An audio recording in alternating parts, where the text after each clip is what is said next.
उद्ध्वस्त झालेलं सुखी कुटुंब. पुण्यातील एका साध्यासुध्या सोसायटीमध्ये समर्थ, त्याची पत्नी आर्या आणि त्यांची 8 वर्षाची मुलगी अन्वी आनंदाने राहत होते.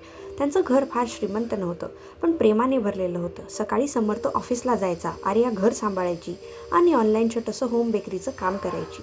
अन्वी शाळेतून आली की तिघांचा संध्याकाळचा चहा, गप्पा आणि हशा हा रोजचा नियम होता. शेजारी त्यांच्याकडे पाहून म्हणायचे, देवाने घडवलेलं परिपूर्ण कुटुंब. पण प्रत्येक आनंदी दिसणाऱ्या घराची एक परीक्षा असते. त्या दिवशी रविवार होता. समर्थ आंघोळीला गेला होता. त्याचा मोबाईल डायनिंग टेबलवर पडला होता. अचानक मोबाईलवर व्हॉट्सअपची नोटिफिकेशन आली. आर्याचं लक्ष तिकडे गेलं. सामान्यपणे ती कधीच समर्थचा फोन तपासत नसे, पण त्या दिवशी स्क्रीनवर दिसलेले काही शब्द तिच्या नजरेत भरले. कालची रात्र आयुष्यात कधीच विसरणार नाही. थँक्यू. मेसेज पाठवणारी होती माधुरी. आर्याच्या हातातून चहाचा कप निसटता निसटता वाचला. कालची रात्र आणि हार्ट. तिच्या मनात हजारो प्रश्न उभे राहिले. समर्थ बाहेर आला. नेहमीप्रमाणे हसत म्हणाला, आर्या, आज बाहेर जेवायला जाऊया? पण आर्या शांत होती. काय झालं? काही नाही. तिच्या आवाजातील थंडपणा समर्थच्या लक्षात आला, पण त्याने फार विचार केला नाही. पुढचे काही दिवस घरात विचित्र शांतता पसरली. आर्या आधीसारखी बोलत नव्हती. समर्थ ऑफिसमधून आला की आधी हसून स्वागत करणारी आर्या आता फक्त दार उघडून आत जायची. अन्वीला हे सगळं जाणवत होतं. आई, बाबा तुझ्यावर रागवले आहेत का? आर्याने जबरदस्ती हसत उत्तर दिलं, नाही ग बाळा, पण मुलांच्या नजरेतून काहीच सुटत नाही. एका रात्री समर्थने विचारलंच, आर्या, नेमकं काय झालंय? गेल्या आठवड्यापासून तू माझ्याशी नीट बोलत नाहीस. आर्या स्वतःला सावरू शकली नाही. मला मूर्ख समजतोस का? समर्थ गोंधळला. काय बोलतेस? आर्याने मोबाईल त्याच्यासमोर ठेवला. हा मेसेज वाच. समर्थने मेसेज पाहिला. क्षणभर तो शांत राहिला. अरे हा, हो, कालची रात्र आयुष्यात कधीच विसरणार नाही. म्हणजे काय? समर्थ काही बोलणार इतक्यात आर्या म्हणाली, खोटं बोलू नकोस. मला सगळं समजलंय. आर्या, आधी माझं ऐकून तर घे. मला काही ऐकायचं नाही. त्या रात्री पहिल्यांदाच दोघं वेगवेगळ्या खोलीत झोपले. दिवस जात होते. घरात हसू हरवत होतं. अन्वी आता चित्र काढताना आई बाबांना वेगवेगळं काढू लागली. शाळेत शिक्षकांनी विचारलं, अन्वी, तू उदास का आहेस? ती फक्त एवढंच म्हणाली, माझ्या घरात आता कोणी हसत नाही. एक दिवस आर्याने निर्णय घेतला. तिने बॅग भरली, अन्वीचा हात धरला. समर्थ ऑफिसमधून आला तेव्हा ती दारात उभी होती. मी माहेरी चालले. पण का? कारण विश्वास संपलाय. आर्या, एकदा तरी माझं पूर्ण ऐक. ज्याने विश्वास तोडला त्याचं स्पष्टीकरण ऐकण्याची गरज नसते.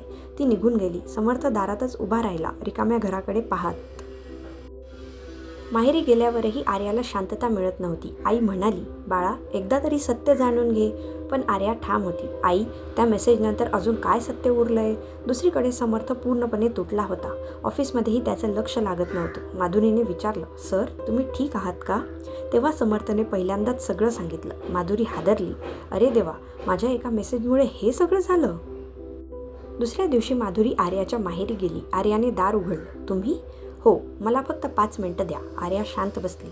माधुरीच्या डोळ्यात पाणी होतं. ती म्हणाली, त्या रात्री माझी आई कॅन्सरमुळे हॉस्पिटलमध्ये होती. तिला तातडीने दुर्मिळ रक्तगटाचं रक्त हवं होतं. मी अनेकांना फोन केले, कोणी मदत केली नाही. शेवटी मी समर्थ सरांना फोन केला. रात्री 11 वाजता ते स्वतः हॉस्पिटलमध्ये आले. त्यांनी रक्तदात्याची व्यवस्था केली, औषधं आणली, बिल भरायला मदत केली. पहाटे 4 वाजेपर्यंत ते तिथेच होते. माझ्या आईचा जीव वाचला. दुसऱ्या दिवशी भावनेच्या भरात मी तो मेसेज पाठवला, कालची रात्र आयुष्यात कधीच विसरणार नाही. थँक्यू. त्या हार्टचा अर्थ प्रेम नव्हता, कृतज्ञता होती. आर्याच्या डोळ्यातून अश्रू वाहू लागले. तिच्या हातातून पाण्याचा ग्लास खाली निसटला. तिने लगेच समर्थला फोन केला, पण फोन बंद होता. ऑफिसमध्ये विचारलं तर कळलं, समर्थ सरांनी आज सुट्टी घेतली आहे.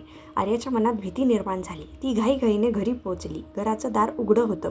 समर्थ बाल्कनीत बसला होता. त्याच्या हातात अन्वीने काढलेलं एक चित्र होतं. त्या चित्रात आई, बाबा आणि मुलगी हातात हात घालून हसत होते. समर्थच्या डोळ्यातून अश्रू वाहत होते. आर्या हळूच त्याच्या समोर जाऊन उभी राहिली. समर्थ? तो काही बोलला नाही. आर्या रडत म्हणाली, माझी चूक झाली. मी तुझ्यावर विश्वास ठेवला नाही. मला माफ कर. समर्थ शांतपणे म्हणाला, आर्या, नातं प्रेमावर टिकतं, पण संसार विश्वासावर. तू मला प्रश्न विचारला असतास तर मी उत्तर दिलं असतं, पण तू निर्णय आधी घेतलास. त्या निर्णयाने मला नाही, आपल्या नात्याला शिक्षा दिलीस. आर्या त्याच्या पायाशी बसली. एक संधी दे. तेवढ्यात अन्वी आत आली. ती दोघांकडे पाहत होती. तिने आईचा एक हात आणि बाबांचा दुसरा हात पकडला. ती रडत म्हणाली, आई, बाबा, मला पुन्हा माझं जुनं घर हवंय. त्या एका वाक्याने दोघांच्याही मनातला अहंकार विरघळला. समर्थाने आर्याचा हात हातात घेतला. यापुढे कोणताही संशय मनात ठेवायचा नाही, आर्या म्हणाली, आणि कोणताही प्रश्न उत्तराशिवाय सोडायचा नाही. काही महिन्यांनी पुन्हा त्या घरात हसू परतलं. अन्वीच्या वाढदिवशी माधुरी तिच्या आईसोबत आली. आर्याने माधुरीची माफी मागितली. माधुरी हसत म्हणाली, कधी कधी शब्द चुकीचे नसतात, त्यांचा अर्थ आपण चुकीचा लावतो. सगळे हसले. त्या दिवशी अन्वीने नवीन चित्र काढले. त्यात पुन्हा एकदा आई, बाबा आणि ती तिघेही हातात हात घालून उभे होते. खाली तिने लिहिलं होतं, विश्वास हा घराचा पाया असतो. पाया तुटला की भिंती नाही, संपूर्ण घर कोसळतं. बोध: मोबाईल, सोशल मीडिया किंवा एखादा अपूर्ण मेसेज कधीच पूर्ण सत्य सांगत नाही. पण संशय, संवादाचा अभाव आणि घाईत घेतलेले निर्णय अनेक सुंदर नाती कायमची तोडू शकतात. प्रेम टिकवण्यासाठी भेटवस्तूंची गरज नसते. विश्वास, संवाद आणि संयम यांची गरज असते. ही कथा जर मनाला भिडली असेल तर व्हिडिओला लाईक करा. कमेंटमध्ये तुमचं मत नक्की सांगा आणि अशाच मनस्पर्शी मराठी कथा पाहण्यासाठी मनस्पर्श चॅनलला सबस्क्राईब करा.